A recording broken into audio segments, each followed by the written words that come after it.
Yikes, Donald Trump was massively fumbling the questions he was being asked about the government shutdown, which he appears to be giddy about and rooting for, and saying a lot of good things can come out of this shutdown. We can fire everybody and we can have our way with the American people. It's really despicable. So a reporter asked Donald Trump, but if you said Doge has been getting rid of all of the waste, fraud, and abuse, why are you going to use the shutdown as a way to lay off people?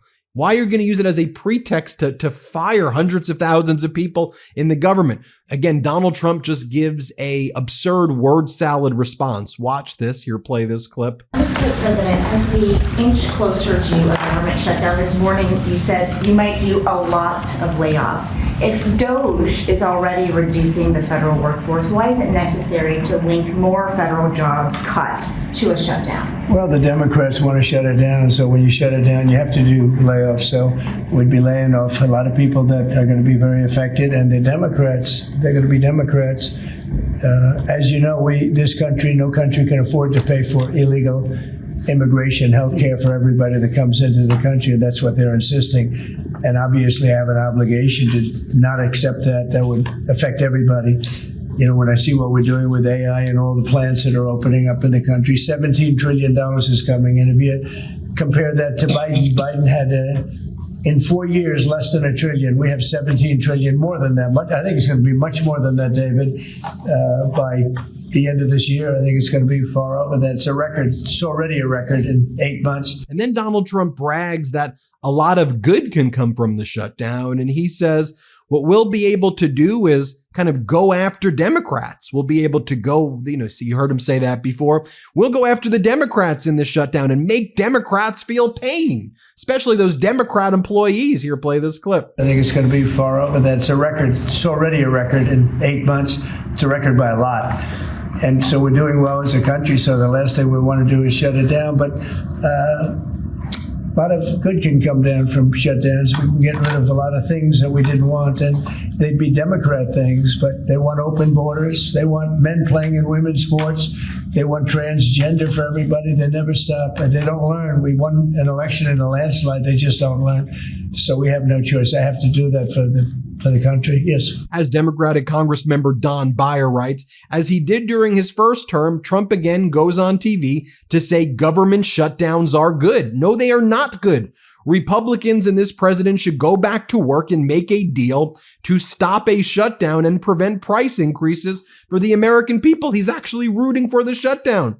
And then Donald Trump starts talking about some blue tent that was outside of the White House, like that they removed a blue tent. Like, that's what's on your mind right now as the government is just a mere hours away from shutting down. You're talking about a blue tent that you removed? What the hell is going on here? Here, play this clip.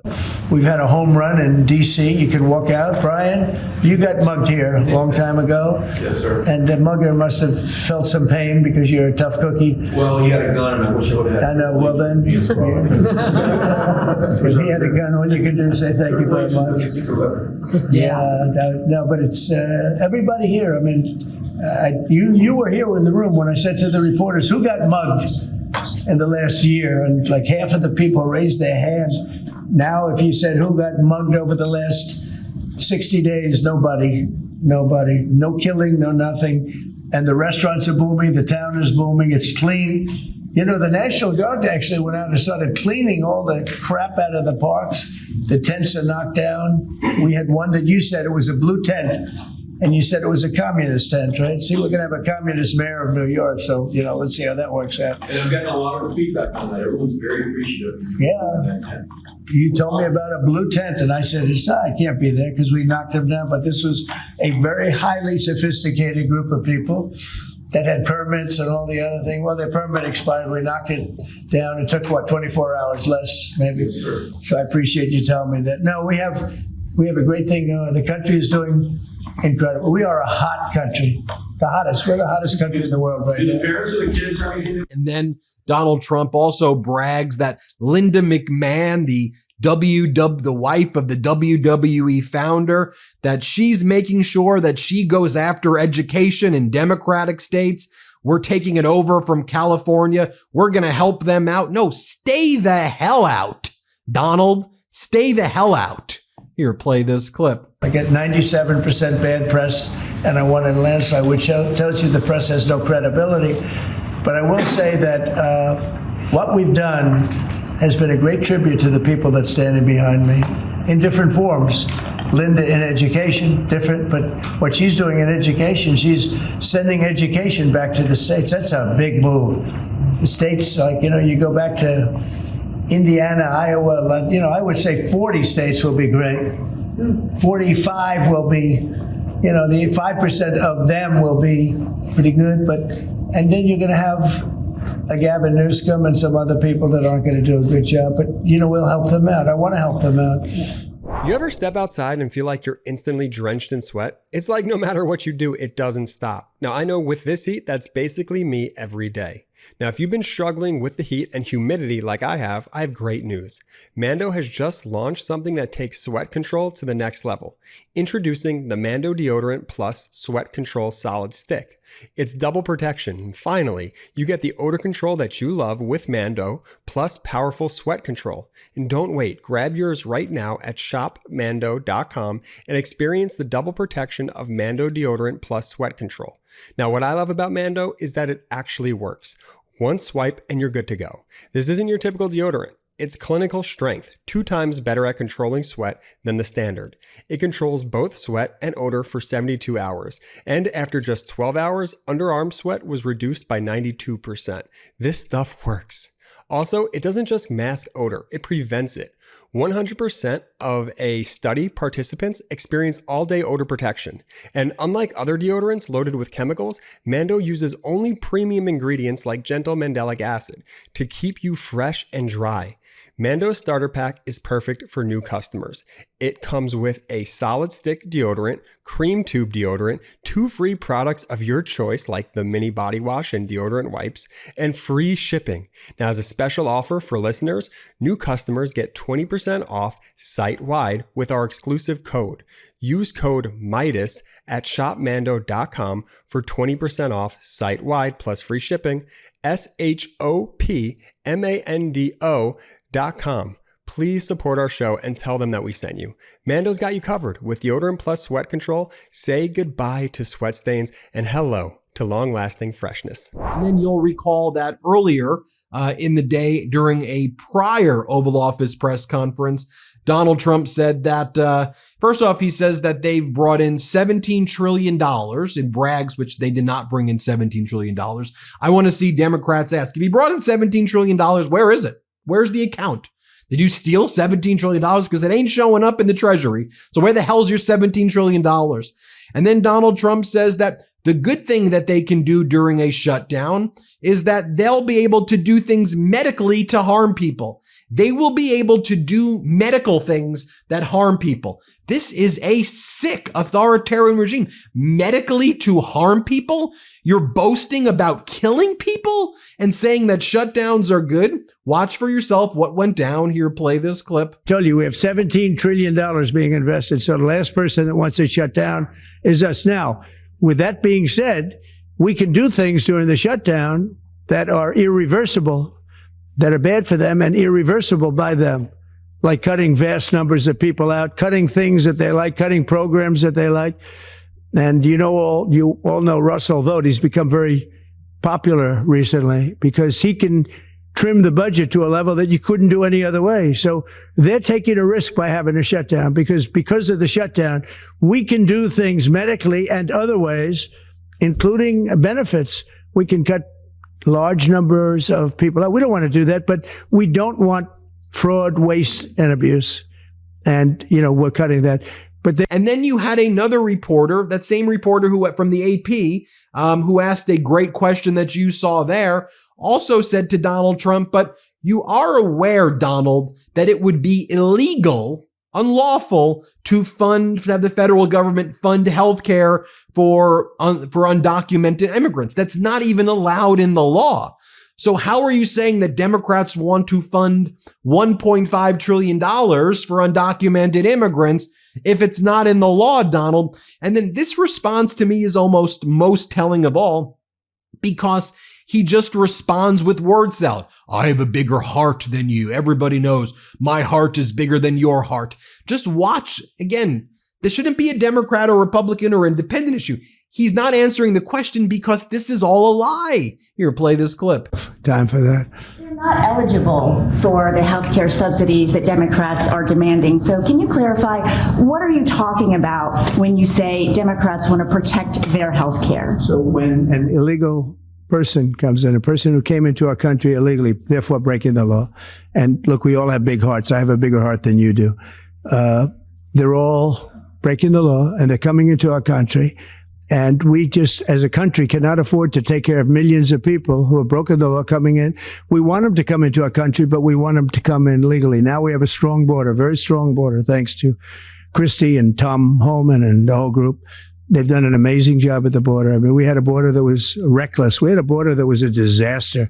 They were coming in by the millions. I say 25 million people. You're saying less, but I say 25 million people came in illegally. And no system can take care of the health care of all of those people that came in. Now, so while that was taking place, you have Brooke Rollins, the agriculture secretary, saying that Donald Trump's the most pro-farm president in history, but she goes that the situation with farmers is getting really bad and it's going to get worse. As we wrote on the MeidasTouch account, why is the farm economy not in a good place, Brooke? Why is it going bad, Brooke? Didn't Donald Trump promise on day one the farmers were going to get rich and it was going to be a golden age? The only person who's gotten rich is Donald Trump. Make billions of dollars more, and he's screwing over farmers, screwing over workers, screwing over the American people. That's what's going down. Here, play this clip. Farmers are getting a little angry, a little antsy here. It's pretty clear they support the administration. They understand what's going on, but they're sort of caught in the middle. China specifically trying to hurt them in this tariff war. So what should they expect from the White House? Well, thanks so much for having me on, Charles. And I loved your introduction. I think it told the story perfectly. For so long, this country has been basically built on the backs of our farmers and our ranchers. President Trump has been the most pro-farmer president, perhaps in our lifetimes, perhaps in history. But this moment of uncertainty in the farm economy is real. And there are many reasons for that. Obviously, the ongoing trade negotiations with China and others, but it goes way before that. Under Joe Biden, the cost of inputs went up 30%. No new trade deals, which you showed in that chart, which was actually a great chart. It's pretty remarkable that in 4 years under Joe Biden, there was not one new trade deal. And we went from an ag trade surplus under Trump 1 to a $50 billion ag deficit under Joe Biden. And we're now just beginning to crawl our way back out of that. But the times are changing. Listen, it is a golden age. It's around the corner. But this president on Liberation Day at the White House, when, we were all watching when he announced this new tariff and trade world realignment, that it was going to take a little bit of time. But in that time, we've already struck 7 or 8 deals. Japan, the UK, the EU, Indonesia, the Philippines. I mean, I was in the UK 2 weeks ago selling ethanol, supposed to be in Japan tomorrow talking rice and other row crops. We'll see with the government shutdown if that happens. But it is going to be gangbusters. But right now, the farm economy is not in a good place. We're working around the clock. The president has committed to supporting our farmers, and we'll have an announcement on that very soon, likely next week. Okay. Then again, while that was taking place as well, you had Donald Trump's Commerce Secretary, Howard Lutnick, giving an interview with News Nation. And Howard Lutnick is asked, well, if you claim there's a manufacturing boom right now, why have we lost 80,000 manufacturing jobs? And he goes, oh, that's not true. Donald Trump's just so great. Here, watch this. So you've already alluded to the national security interest in a lot of the reshoring of manufacturing that the president's tariff regime is designed to do. But some reports suggest that we've lost up to 80,000 manufacturing jobs since the president took office. Walk me through that tension there, that contradiction. Well, it can't be true. I mean, sure, the first day, you walk in from the Biden administration and what happens on the next Friday, they blame Donald Trump, which is silly, right? The tariff world is going to bring in the greatest building of advanced manufacturing it's not the country's ever seen. It's not even possible to scale. And then finally, you had Pete Hegseth lecturing the military generals about no more beards or long hair. We're not having Nordic pagans in the military. Nordic pagans? What are you all talking about? Here, play this clip. This also means grooming standards. No more beards, long hair, superficial individual expression. We're going to cut our hair, shave our beards, and adhere to standards. Because it's like the broken windows theory of policing. It's like when you let the small stuff go, the big stuff eventually goes. So you have to address the small stuff. This is on duty, in the field, and in the rear. If you want a beard, you can join special forces. If not, then shave. We don't have a military full of Nordic pagans. But unfortunately, we have had leaders who either refuse to call BS and enforce standards, or leaders who felt like they were not allowed to enforce standards. Both are unacceptable. And that's why today, at my direction, the era of unprofessional appearance is over. No more beardos. The era of rampant and ridiculous shaving profiles is done. Simply put, if you do not meet the male-level physical standards for combat positions, cannot pass a PT test, or don't want to shave and look professional, it's time for a new position or a new profession.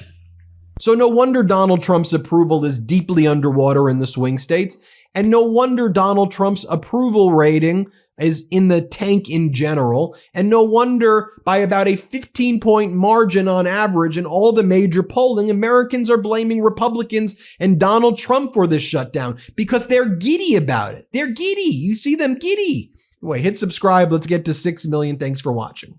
Love this video? Support independent media and unlock exclusive content, ad-free videos, and custom emojis by becoming a paid member of our YouTube channel today. You can also gift memberships to others. Let's keep growing together.